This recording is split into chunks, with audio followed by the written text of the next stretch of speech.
Listening Library presents Star Darlings, Astra's Mixed-Up Mission by Shayna Muldoon Zappa and Ahmet Zappa. Read for you by Kyla Garcia. Prologue.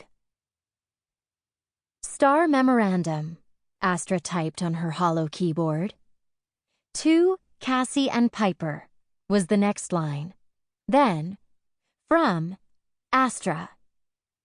She paused for a moment as she considered the subject line. She needed to get Cassie's attention. The question was, how? Something strange was going on at Starling Academy. Astra was almost sure of it, and Piper was pretty convinced too. They wanted to discuss it with one of the other Star Darlings, but Astra couldn't decide whom to approach. Piper suggested talking to Cassie, mentioning her thoughtfulness and perceptiveness. And Astra was, despite her initial hesitation, learning to trust Piper's instincts. To be completely honest, when she first met Piper, she had found her slow dreaminess annoying and her occasional dark side ridiculous. But now Astra had a new respect for both the hidden messages that dreams could hold and the strength of Piper's intuitive powers. But even though Cassie had been so concerned about the flowers, she was now completely focused on herself. She spoke about her star-mazing mission, about how star-tacularly it had gone. She continued by praising her own wish energy manipulation skills. She even went on to discuss her eyelashes, calling them dusky, luxurious, and star-mazingly sooty. Astra could barely even see them behind those large star-shaped glasses Cassie wore, so she told her she'd have to take her word for it.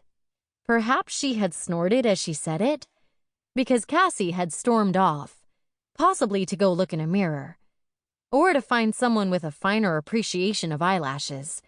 Who knew? So Astra decided it might be best to send both Cassie and Piper a holo message. Something short, direct, and to the point. But what should the subject be? She thought, and then smiled as she came up with the perfect idea. Astra's fingers practically flew over the hollow keyboard. So many odd things had happened since the beginning of the Starmester. Star Memorandum. To Cassie and Piper. From Astra. Subject: Top 10 weird things that have been going on at Starling Academy. 10. Messed up missions. Everyone. Think about it. Each and every Star Darling who has been sent down to Wishworld has had great difficulty identifying her wisher or figuring out the wish. 9. Scarlet's ouster. One day she was a Star Darling, the next she was kicked out. Then the Wish Orb picked her to save a mission that was going badly, and she was back in the fold again. Startastically strange. 8. Power went out. We've been taught since we were in Wee Constellation School that we have massive wish energy reserves. How in Starland could the lights have gone out? 7. The Rancor. Somehow the whole school got invited to try out for Leona's band. The Rancor was brought in to choose the band members and their name. And it chose an all-SD band and the name of our secret group for the band. Coincidence? Perhaps not. 6. Fighting flowers. Each of our rooms had a vase of these. We all fought like rats and hogs, or whatever that wishling expression is. Now that they are gone, thanks Cassie, we are getting along again. Something to think about. 5. Piper's foreboding dreams. No offense, Piper, but I used to think you were way creepy. Now I know you've got some stellar prediction skills. 4. One word. Ophelia. It makes entirely no sense that someone so clueless could have been a real Star Darling. Then you got suspicious of her, Cassie, and she disappeared. 3. Leona's failed mission. She's self-absorbed. Star apologies, Cassie. But even I felt bad when she didn't collect wish energy and her wish pendant got all burnt looking. What an embarrassment. 2. Star Kindness Day messages were the exact opposite of what was intended. Because I know that neither of you think I am a bad sportswoman, or that I have slow reflexes. And no, I am not holding any grudges. 1. Everyone is acting like a weirdo. Star apologies again, Cassie, but it's true. Piper and I can't put our finger on exactly what it is, but we'll get to the bottom of this soon. Astra smiled, read it through one more time, and pressed send. To her disbelief, the entire hollow document disappeared into thin air. "Starf!" she yelled. The sparkle shower turned off, and her roommate, Clover, stepped into the room. "Are you okay?" she asked Astra. Her eyes lit up. "Do you need a hug?" Not waiting for an answer, Clover headed her way, arms wide.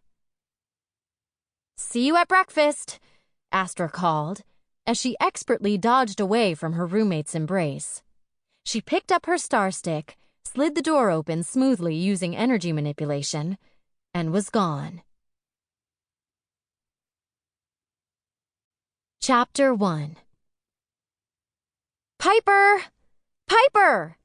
called Astra, waving urgently at the girl sitting across the cafeteria table from her.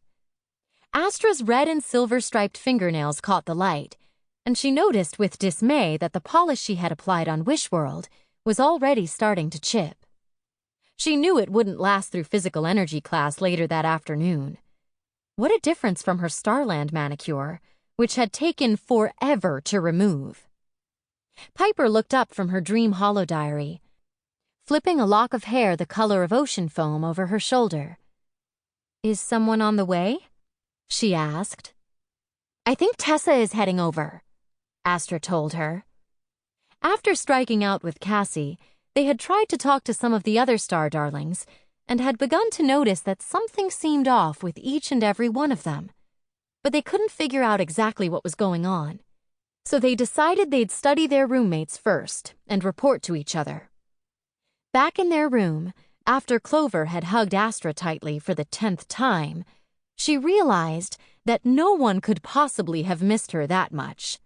So she sent Piper a holotext. "Astra, Clover is a mad hugger. What about Vega?" After a while, she received the following holotext. "Piper, to figure it out took me some time, but Vega only talks in rhyme." They made plans to study the rest of the star darlings the next star day, starting at breakfast. So there they sat, awaiting their arrival. Piper shut off the dream diary with a swipe of her hand. "Star apologies, Astra," she said. "I just thought I'd skim through some of my latest dream entries to see if I could come up with any clues about what's going on. You know, any themes or symbols that might have deeper meaning." Just a few star days earlier, Astra would have scoffed at such a statement, but now she totally got it. "Find anything?" Astra asked hopefully. Piper sighed. "Not yet," she said. They both watched as Tessa, her brilliant green eyes flashing, made a glitter beeline for the table near the windows that the star darlings had claimed as their own. All the star darlings knew how much Tessa loved food and looked forward to each meal. "Star greetings," she said pleasantly. She plopped down in a chair. "I'm starving," she announced. A bot waiter zoomed up to drop off Piper's and Astra's breakfasts and take Tessa's order. She thought for a moment, then nodded. "I'll take a pastry basket and a cup of zing, please," she said. Her breakfast arrived shortly thereafter. Tessa's hand hovered over the baked treats, and she licked her lips as she made her choice. She pulled out an Aussie fruit croissant and took a big bite. "Moonberry," she said when she was done chewing. She made quick work of the flaky pastry, then, dabbing the corners of her mouth with a cloth napkin for any errant crumbs, reached in again. This time she grabbed a mini Astro muffin, which Astra could see was liberally studded with Lolo fruit. She popped the entire thing in. Sample complete. Ready to continue?